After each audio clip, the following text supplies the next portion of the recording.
వాళ్ళు ఇప్పుడు పోలీస్ స్టేషన్లో ప్రాణాలు వదిలేస్తాను. మా ఇంటి మీద మళ్ళీ నిన్న రాత్రి నలుగురు వాళ్ళు ఇప్పుడు పోలీస్ స్టేషన్లో ప్రాణాలు వదిలేస్తాను. మా ఇంటి మీద మళ్ళీ నిన్న రాత్రి నలుగురు ఆడవాళ్ళు వచ్చారు. ప్రతిసారి నేను 100కి ఫోన్ చేసి సహాయం అడగాల్సి వస్తుంది.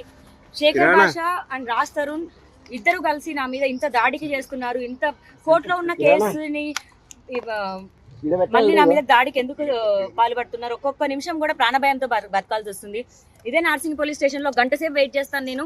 నాకు నిన్న కంప్లైంట్ చేశాను, అక్నాలెడ్జ్మెంట్ ఇచ్చారు, ఇప్పటి వరకు చర్యలు తీసుకోలేదు. ఇంకా నా ప్రాణం పోయాక తీసుకుంటారా? ఇప్పుడు నాకు వీళ్ళు రెస్పాండ్ ఇవ్వకపోతే నేను సిపి గారిని వెళ్ళి కలుస్తాను. దయచేసి మీరు రావాలి. నాకు మీడియా సపోర్ట్ తప్ప ఏ సపోర్టు లేదు. పోలీసులు కూడా నన్ను సేవ్ చేయట్లేదు. ఫిజికల్గా దాడి జరుగుతుంది నా పైన. నిన్న నలుగురు వచ్చారండి. నలుగురు వచ్చి మా ఇంట్లోకి రావడానికి ప్రయత్నించారు. మా డాడీ ఒక ఉమెన్ ని బలవంతంగా బయటికి పంపించడం జరిగింది. ఇప్పుడు ధర్నా చేస్తారా? ఇక్కడ ధర్నా, నా ప్రాణాలు ఇక్కడే వదిలేస్తానండి. ఇంకా వాళ్ళెవరో చంపే బదులు ఎలాగో చంపుతారు అని చెప్పినా వదలట్లేదు. ఇక్కడే ప్రాణాలు వదిలేస్తాను నేను. ఏం టచ్లోకి రావట్లేదండి. శేఖర్ భాష త్రూగా కలిసి చేసి మనుషుల్ని పంపిస్తున్నారు. వాళ్ళేం కేర్ టేకర్స్ అండి, గుండాల్లా ఉన్నారు. కేర్ టేకర్ ఒక మనిషిని పెట్టి రానివ్వద్దు అనుకున్నారు. సరే, వృద్ధుల లోపలికి రావాలి ప్లీజ్. తర్వాత అంటే నేను లాస్ట్ 1 year ప్రొలాంగ్ చేసుకుంటూ వస్తున్నాను. సర్వైవల్ మాకే కష్టంగా ఉంది. ఇంట్రెస్ట్ ఎక్కడి నుంచి కట్టేది?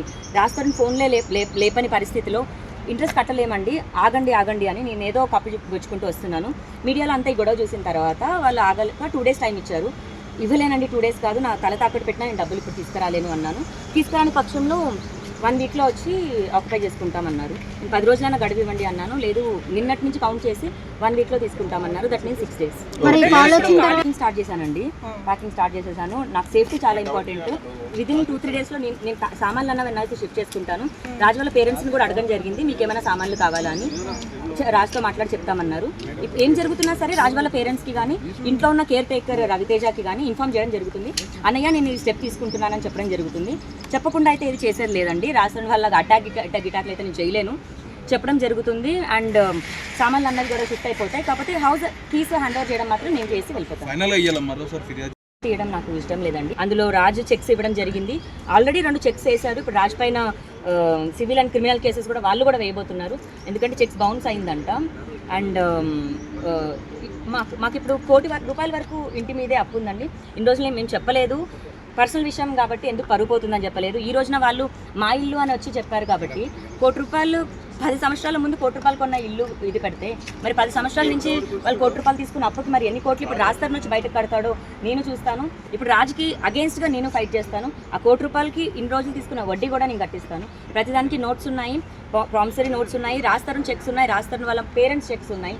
రాజలక్ష్మి గారు కానివ్వండి, బసవరాజ్ మిడమర్తి గారు కానివ్వండి, అందరు చెక్స్ ఉన్నాయి. వాళ్ళందరిపైన ఇప్పుడు చెక్ బౌన్సెస్ కేసెస్ కూడా వేస్తున్నారు.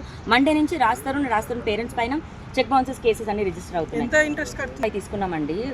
₹1.5 లక్షలు తీసుకున్నారు. 10 లక్షలు ఇవ్వాల్సి వచ్చింది. సినిమా చేస్తానని అడ్వాన్స్ తీసుకున్నాడు.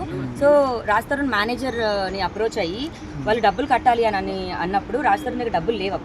అప్పటికప్పుడు అతను 25 లక్షలు కట్టాలి అన్నప్పుడు మంత్రిగా తాలూకా దగ్గర నుంచే ఇమీడియట్ గా తీసుకోవడం. బట్ రాజధానికి అయితే తెలుసు, ఎందుకంటే సంతకాలు పెట్టింది అతనే. అఫిడవిట్ లో సంతకాలు పెట్టి ఒరిజినల్ డాక్యుమెంట్స్ 21లో అండి. మంత్రి గారి సమక్షంలోనే తీసుకున్నాము. ప్రస్తుత మంత్రి అండి.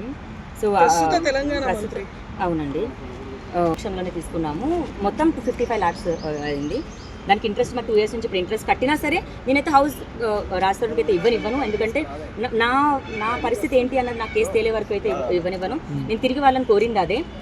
నేను ఆడపిల్లగా ఇంకా మరి నాకు ప్రభుత్వమే న్యాయం చేయాలి. కోర్టులో కేసు ఉంది కాబట్టి నేను సేఫ్గా కూడా ఉండాలి. కాబట్టి ఇక మీదట నేను ఎక్కడ ఉండబోతున్నాను ఏంటి అన్నది నేను ప్రైవేట్గా ఉంచుకోవాలి. కాబట్టి ఇక్కడ నుంచి నేను వెళ్ళిపోతున్నాను.